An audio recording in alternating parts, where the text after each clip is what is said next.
What up, though, y'all? It's Chris. Appreciate you connecting with me while I do my 10,000 steps today. Out here downtown, my city. Y'all know I love my city. I love to walk around my city. Even when it's a cool day like today. Shout outs to all of my subscribers, new and old alike. I really appreciate all of you, man. My channel has been growing exponentially. It's truly been a blessing and an amazing thing to behold. So thank you guys again for the love and support you've been giving me. I see you guys in the comments. You guys, it be all love in the comments. Now I understand that it's because I'm still pretty small. So the majority is going to be people who like me rather than dislike me. And as I grow, I'm going to get more haters. But that's okay. I welcome the haters too. I'm going to get into the topic today, which is it was a gentleman who he recorded himself fighting off a migrant who was attacking a woman. Now, he set up his camera. He went out there, roughed the dude up, saved the lady who was being attacked. And I thought people's reaction to this was interesting. They're like, why'd you set up your camera first? And the guy, he responded to this. He set his phone up, which, it takes just a few seconds. If you use an iPhone, the option to use your camera is on the lock screen. So you don't even have to do anything except long press it and, lean it up against your window so you would have the perspective that he had. And he said his reason for doing that was to protect himself because he knows what he's capable of. This is someone who, I think he practices jitsu or something of that nature. And, he's capable of doing damage. So he said he set the phone up right quick before he went out there so that he could protect himself. Because we all know that people love to play victim when they've done something stupid. People be on some BS. Nobody plays victim like a person who was doing something that they wasn't supposed to be doing. You'll have a person robbing somebody and then they'll play victim because you stopped them. You have a person in this case attacking somebody and because he got roughed up, he'll try to be like, oh, I'm going to sue you and all that sort of stuff. You hurt me. And you just have to have a record. It's sad that that's become the thing, but it is what it is. So the guy, he sets up his phone. He saves the lady. He goes and he grabs the guy up and he slams him on the ground. He says he doesn't, he does just enough basically to subdue him. He leaves him breathing, alive, all that sort of stuff. And he just wanted that on record. I completely understand. But the thing is, why in the world are you criticizing the guy who did something? Why do that at all? How many times do we see people just pull out their phones and record something and just do nothing? There's a person being attacked, there's a crime being committed, and people pop out their phones and do nothing. Here's a guy who popped out his phone and did something, and you're more worried about the fact that he recorded himself saving the day than the fact that he saved the day. It's just a really silly thing to have a hard on, in my opinion. But this is where we're at. The reason why I love this story so much is because it just really hammers home what I say about men in their community. You have to be a protector of your own community. You can't always rely on police and stuff to step in and do these things for you. Strong men need to lead and protect their communities. Strong men need to, just be there when there is danger. And here was a guy who did that. He doesn't know this woman. He just seen that a migrant was attacking her. And, we have migrant problems here. Let me add, this was Ireland that this was happening in. So I was a bit surprised to learn that Ireland was having similar situations with migrants, these same sort of problems that we're having here in the United States when it comes to migrants.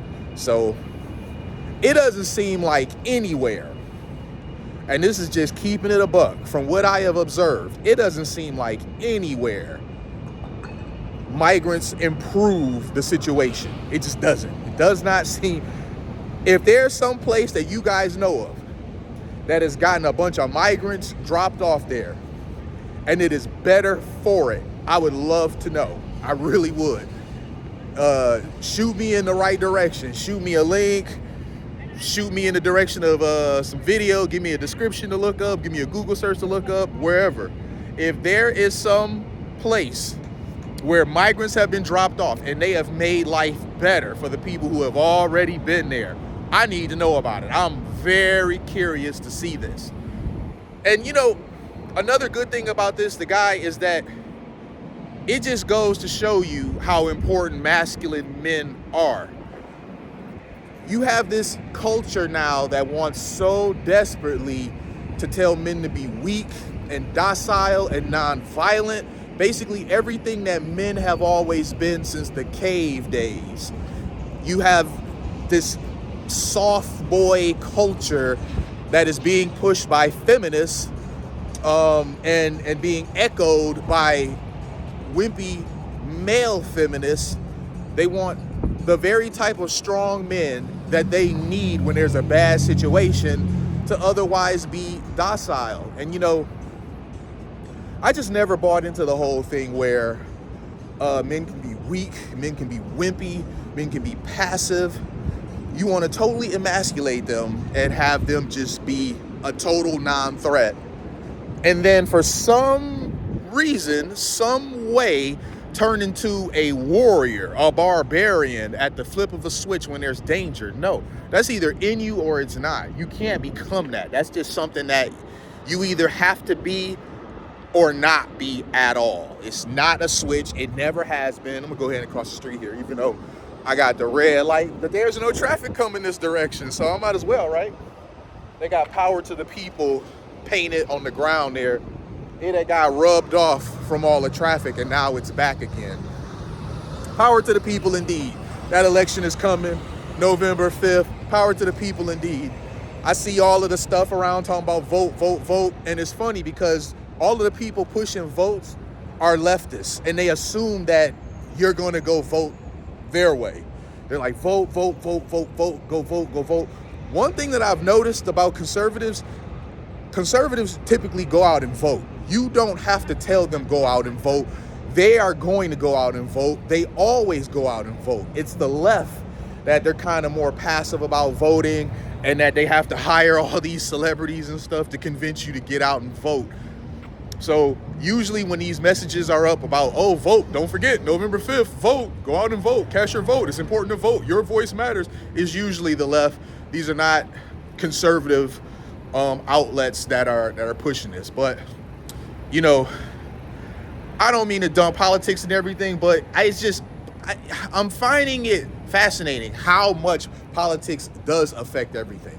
Because we really do have, you know, a world where everything seems to be political. Even just being a man is being politicized. Just being a man, just being a masculine man is politicized. I go to the gym.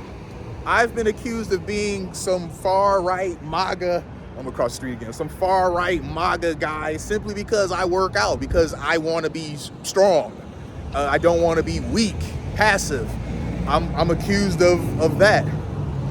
But the thing is that when there is danger, it's strong masculine men like myself and like yourself that they're going to call on when something needs to be done.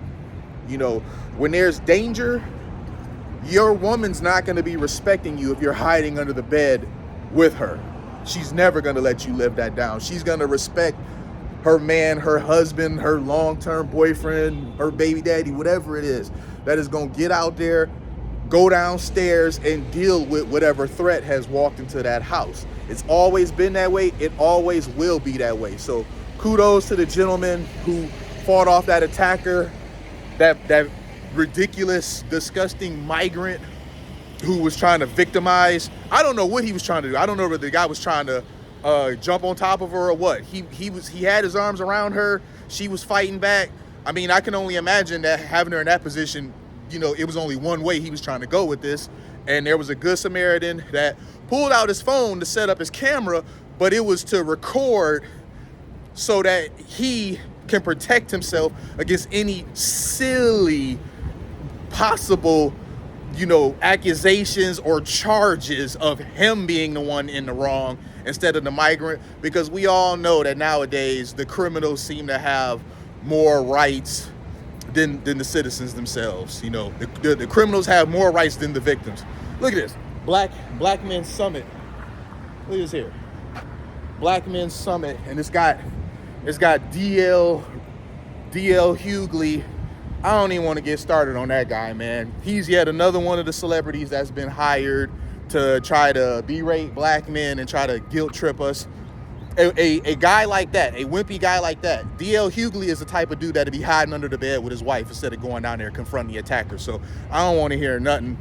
I refuse to attend any sort of summit where guys like that are gonna be the speakers. It's ridiculous. I would never attend something like that. I'm gonna leave it there, y'all, man. I appreciate y'all connecting with me.